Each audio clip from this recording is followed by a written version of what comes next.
अब तक हम 3 लेक्चर्स कर चुके हैं। पहले में हमने पढ़ा बेसिक्स ऑफ स्टॉक मार्केट, फिर हमने पढ़ा कैंडलस्टिक्स क्या होते हैं, फिर हमने हैमर कैंडलस्टिक के बारे में पढ़ा।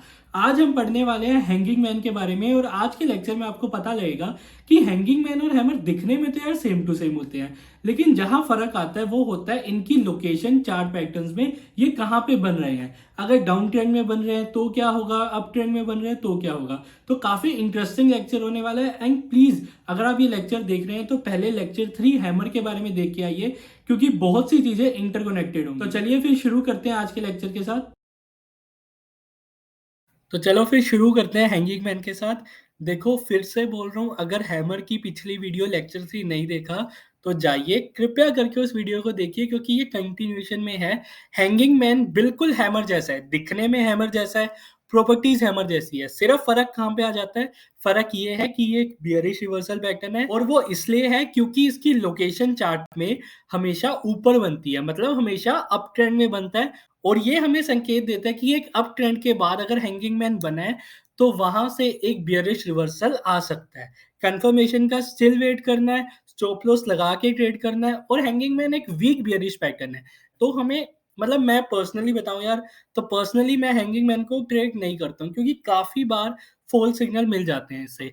हैमर को मैं पक्का ट्रेड करता हूँ। हैमर को ट्रेड करना भाई मतलब, हैमर अच्छी खासी हमें एक्यूरेसी देता है। अच्छे खासे एसआर जोन्स के साथ ट्रेड करो, प्राइस एक्शन के साथ करो, हैमर आपको अच्छा खासा प्रॉफिट बना के दे सकता है। लेकिन वहीं पे हैंगिंग मैन उतनी ज्यादा एक्यूरेसी नहीं दे पाता, क्योंकि ये एक वीक पैटर्न है, ये एक वीक बियरिश पैटर्न है।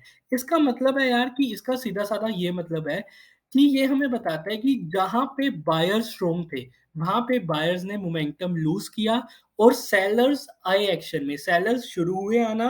मतलब बायर्स ने कहा कि चलो इससे ऊपर प्राइस नहीं लेके जा सकते, यहाँ पे ठीक है, और लोगों ने प्रॉफिट बुकिंग शुरू कर दी यहाँ पे, और सेलर्स आ गए। सेलर्स ने कहा कि चलो अब मैं यहाँ पे सेल करूंगा, यहाँ पे हम सेलर्स एक्शन में आ रहे हैं। हैंगिंग मैन हमें सीधी सीधी ये बात बताता है।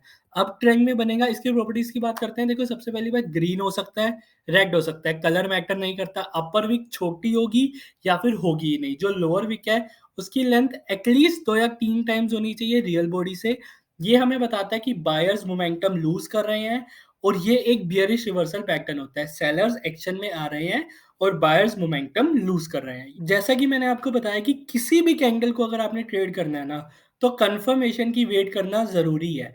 चाहे हम हैमर को कर रहे हैं, चाहे वो एंगल्फिंग एंगल्स को कर रहे हैं, चाहे कितनी भी स्ट्रॉन्ग एंगल हो भाई, चाहे वो मारू बोजू भी है, हमेशा कंफर्मेशन की वेट करनी है। अब इसमें कंफर्मेशन क्या होगी, देखो एक स्ट्रॉन्ग कंफर्मेशन ये है कि जो नेक्स्ट कैंडल है ना, वो नेक्स्ट कैंडल या तो बियरिश हो, मतलब रेड कैंडल हो, और जो उसकी पोजीशन है वो ओपन हो, जो है अपना हैंगिंग मैन है उसके लो के नीचे, और वो क्लोज हो जाए हैंगिंग मैन के लो के नीचे। अब ऑब्वियस सी बात है यार कि अगर एक रेड कैंडल बनी है और वो ओपन हुई है हैंगिंग मैन के लो के नीचे, और वो बियरिश कैंडल है, तो वो क्लोज भी उसके नीचे ही होगी ना। मतलब ब्लैंक तो नहीं होगी जो मैंने बोला। आई होप समझ आ गया होगा। नहीं आया तो पहली जो सेकंड वीडियो थी कैंडलस्टिक की, उसको देखो, फाउंडेशन स्ट्रॉन्ग करना जरूरी है। ये हमारी कंफर्मेशन होगी। अब कंफर्मेशन की बात करिए यार, तो स्टॉप लॉस की बात करना भी जरूरी है। स्टॉप लॉस क्या होगा हमारा, खुद बताओ। अगर ये एक बियरिश रिवर्सल पैटर्न है, अब ट्रेंड में बन रहा है, और हमें यहाँ पे सिग्नल मिलता है कि मैं क्या करूं, सेल करूं, तो इसका क्या होगा स्टॉप लॉस। हाँ बिल्कुल सही, स्टॉप लॉस इसका होगा जो इसकी हायर विक, या मतलब जो भी इसका हाईएस्ट पॉइंट है हैंगिंग मैन का, आप उसको स्टॉप लॉस ले सकते हो। या फिर सेफ रहने के लिए उस पॉइंट से 2 3 4 5 पॉइंट्स का गैप लेके ऊपर की तरफ आप स्टॉप लॉस रख सकते हो। यहाँ पे इसमें थोड़ा स्लाइड में गलती है, यहाँ पे लो लिखा हुआ है। आपको स्टॉप लॉस क्या लेना है, आपका स्टॉप लॉस होगा हाई ऑफ हैंगिंग मैन, या फिर हाई का थोड़ा सा जो ऊपर का 4 5 पॉइंट का बफर गैप ले सकते हो। ये बफर गैप हम क्यों लेते हैं, ये बफर गैप हम लेते हैं ऑपरेटर के ट्रैप से बचने के लिए। अब एक नोट जो आपके लिए जरूरी है कि हैंगिंग मैन एक वीक पैटर्न है, हमेशा इसको ट्रेड नहीं करना। एक स्ट्रॉन्ग इंडिकेशन मिल रही है तभी इसको ट्रेड करना, लेकिन अगर आप इसको ट्रेड कर रहे हो तो मेक श्योर कि ये हमेशा अप ट्रेंड में ही बन रहा है, कंफर्मेशन मिल रही है, वॉल्यूम अच्छा खासा है, तभी आप इसको ट्रेड करो।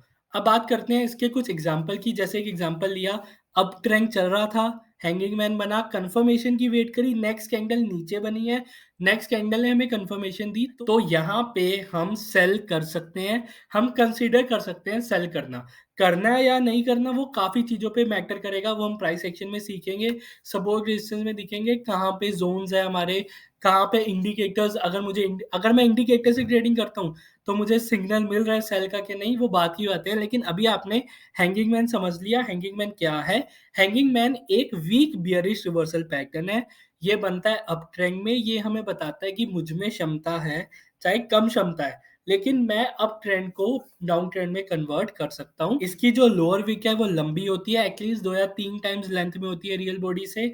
अपर विक या तो नहीं होगी, और अगर है तो अपर विक छोटी होगी। ये कलर मैटर नहीं करता, एक और बात, कलर मैटर नहीं करता, कलर ग्रीन भी हो सकता है गाइस, कलर रेड भी हो सकता है।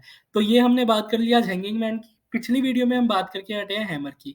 अगर आपने ये वीडियो देखी है बिना हैमर की वीडियो देखे, यार ये वीडियो बनी होगी 7-8 मिनट की, हैमर की वीडियो मैंने बनाई थी वो एटलीस्ट 15-16 मिनट की थी, तो एग्जैक्टली सेम चीजें हैं।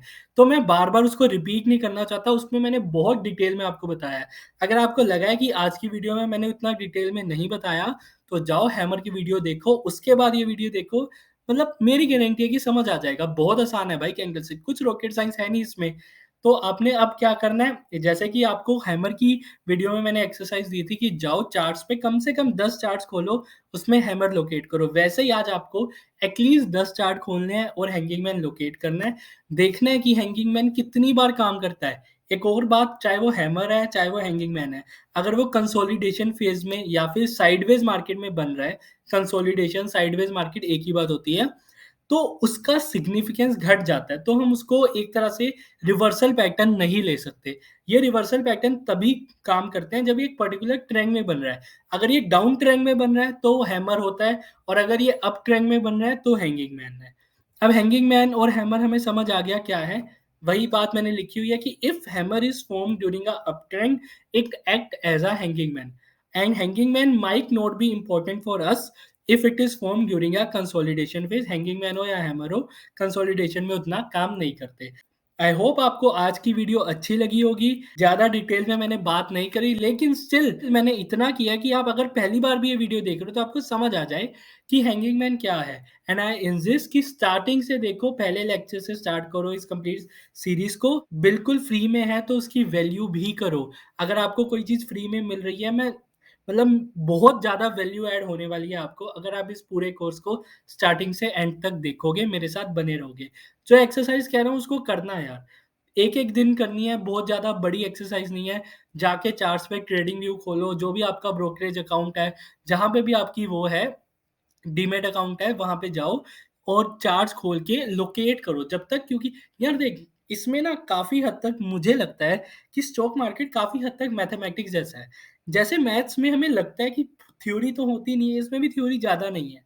थोड़ी-सी थ्योरी है, उसके बाद सारा अपना प्रैक्टिकल काम आ जाता है। तुम्हें लग रहा होगा मैं बता रहा हूँ तो ये आसान है, लेकिन जब तक तुम खुद करके नहीं देखोगे ना, जब तक तुम खुद एनालाइज़ करने नहीं बैठोगे, जब तक तुम अपने खुद हाथ से ट्रायंगल लाइन्स नहीं बनाओगे, इन्हें लोकेट नहीं करोगे, तो तुम्हारे में वो बात नहीं आएगी, तुम उतने अच्छे ट्रेडर नहीं बन पाओगे।